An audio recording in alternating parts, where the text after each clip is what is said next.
જય ઉમિયામાં જે કાજલ મહેરિયા દ્વારા માતાજી વિશે અભદ્ર ભાષા બોલ્યા, મારા નજીક આવીને સમાજ વિશે બોલ્યા અને હવે બેન નકારે છે, વિડીયો બનાવીને કહે છે કે હું પગપાળા આવું, માતાજીનો દીવો ઉપાડું.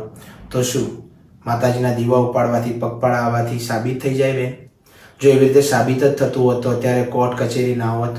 તો આ વાત મારા માનવામાં આવતી નથી. અને અગાઉ પણ માતાજીને તમે ગાળો દીધેલી છે અને એમ છતાં પણ તમે એ વાતને પણ નકારી છે કે મેં ગાળો બોલી નથી. એ તમામ લોકોએ એના વિડીયો પણ સાંભળેલા છે, તોય તમે માન્યા નથી અને માતાજીની સોગંદ ખાઈને કીધું છે કે હું એ ગાળો બોલી નથી. તો શું માતાજીની સોગંદ ખાવાથી તમે અત્યારે હાલ જીવતા નથી? તમે જીવો જ છો બેન. તો આ વાતને બિલકુલ મારા માન્યામાં આવતી નથી કે તમે કોઈ પણ ખરાબ કૃત્ય કરીને આવો અને પછી તમે એને નકારતા કહો કે હું ચાલતો આવું અને માતાજીના દીવા ઉપાડું કે મેં કામ કર્યું નથી. તો એ વાત એવી રીતે સાબિત થતી નથી. બીજી વાત હું કહું કે હું બેનને જાણતો નથી એવું હું વિડીયોમાં બોલ્યો છું.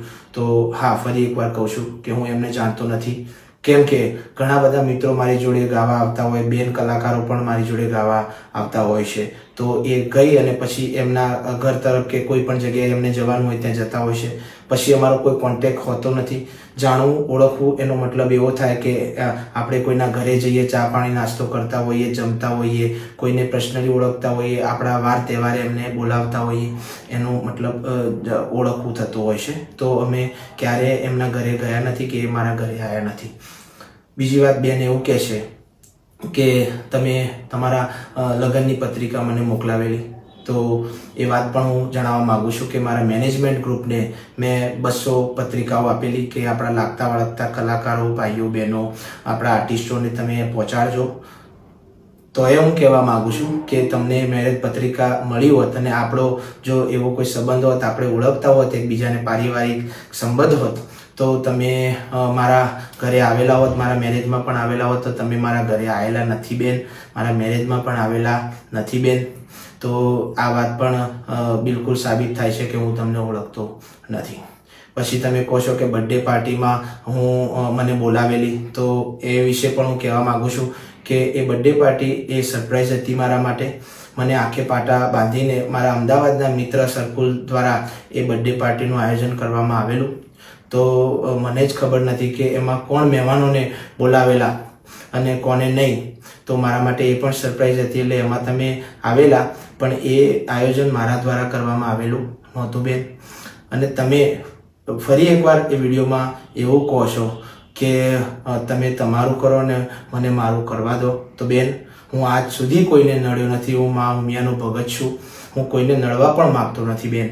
પણ આજે હું સ્ટેજ ઉપર ઊભો રહેલો અને તમે જે ગઈ અને જે જોશપૂર્વક મારી સામે આવો છો, મારા કાનમાં જે અભદ્ર ભાષાની વાત કરો છો, મારી માતાજી વિશે, મારા સમાજ વિશે બોલો છો, એમ છતાંય હું બિલકુલ નરમાશવાળા સ્વભાવમાં બેન હું તમને પૂછું છું કે બેન તમે શું બોલો છો? તમને ખબર પડે છે હું પટેલનો દીકરો છું, તોય તમે તમારા ઈગોમાં, તમારા પાવરમાં તમે પાછળ સ્ટેજની સીડી ઉતરતા મારા હાથ સામે, મારા સામો હાથ કરી ટૂંકારા કરતા મને કહો છો કે તું પટેલ છે, તારા પટેલિયા શું કરી લેશે? તમે સમાજ વિશે બોલો છો. એના સાક્ષી બધા આજુબાજુ ઉભા રહેલા મેનેજમેન્ટ ગ્રુપ, એ લોકો જોઈ રહ્યા છે કે તમે મને ટૂંકારા કરી રહ્યા છો, તમે બોલી રહ્યા છો, ડિસ્ટર્બ બધા આખા કાર્યક્રમને કરી રહ્યા છો. ત્યાં આગળ બહેનો પણ, બીજી કલાકાર બહેનો પણ હાજર હતા. એ બહેનો પણ એની વાતની સાક્ષી છે કે આ બધી માથાકૂટ ત્યાં આગળ તમે કરી અને પછી તમે ત્યાંથી નીકળી ગયેલા બેન. એટલે હું કોઈને નડવા માગતો નહોતો, પણ તમે જ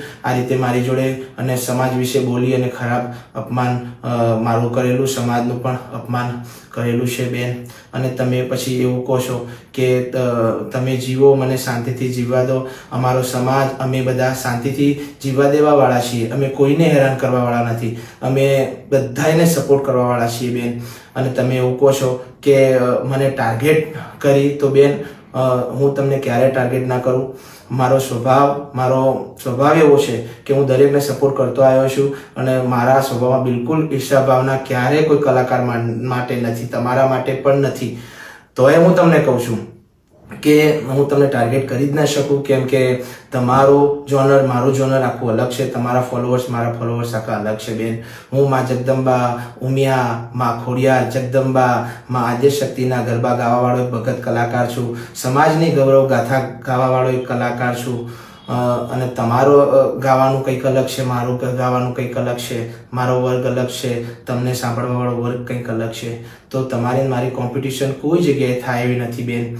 તો હું તમને ક્યારેય ટાર્ગેટ ન કરી શકું, પણ તમે જે ઝપટથી ગાતા ગાતા મારી સામું આવ્યા, મારા કાનમાં જે વાત કરી, સમાજ વિશે બોલ્યા, માતાજી તારી માતાજીના તું ગરબા ગા, અને જે અપશબ્દ જે વાપરેલા, તો મને એવું લાગે છે કે તમે મને શા માટે ટાર્ગેટ કર્યો છે એ હજુ મારા મનમાં એક સવાલ ઊભો છે. બેન તમે મારા વિશે બોલ્યા હોત તો ભૂતકાળમાં પણ ઘણા બધા વિવાદો મારા ઉપર થયેલા, મેં અવગણ્યા છે, એને કોઈ પણ વળતો જવાબ આપ્યો નથી. પણ બેન તમે જે બોલ્યા કે તારા પટેલિયા શું કરી લેશે, ત્યારે મારા સમાજ વિશે બોલ્યા, એ અપમાન હું ક્યારે સહન નહીં કરું. એટલે જ મારે તમને વળતો જવાબ આપવો પડ્યો બેન. અને એથી વિશેષ મારો જીવ મારી ઉમિયામાં વિશે તમે જે બોલ્યા છો એ ક્યારે સહન નહીં કરું. માં ઉમિયા માટે જીવ આપવો પડે તો આપવા તૈયાર છું, અને હવે પાછું વળવાનું થતું નથી. જય માં ઉમિયા.